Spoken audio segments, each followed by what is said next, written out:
තහවුරු කළේ. ඔබට මතක ඇති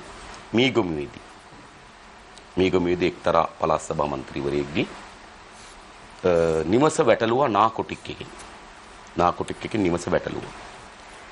මම හිතන්නේ පළාත් සභා මන්ත්‍රීවරයෙක්ගේ නිවසට යාවි කියලා නාකොටික් එකකින් ආණ්ඩුවේ පළාත් සභා මන්ත්‍රීවරයෙකුගේ හොඳම සාක්ෂි සහ තොරතුරු නැතුව බෙල්ල ගහලා යන වැඩක් නේ. නමුත් එතෙන්ට ගිහලා වැටලුවා.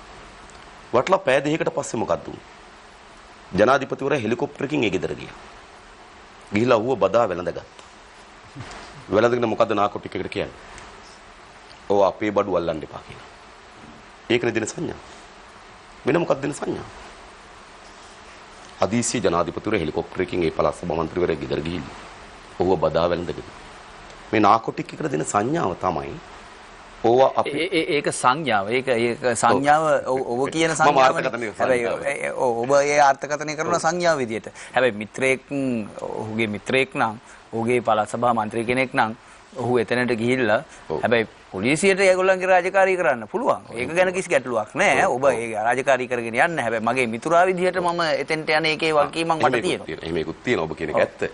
හැබැයි අපි දේශපාලනේ තේරුම් ගන්න ඕන දොරේ හඬයි බෙරේ හඬයි වෙන් කරලා හඳුනා ගන්න. දෙක අපිට පුළුවන් එක දොරේ හඬ මොකද්ද බෙරේ හඬ මොකද්ද කියලා තේරුම් ගන්න.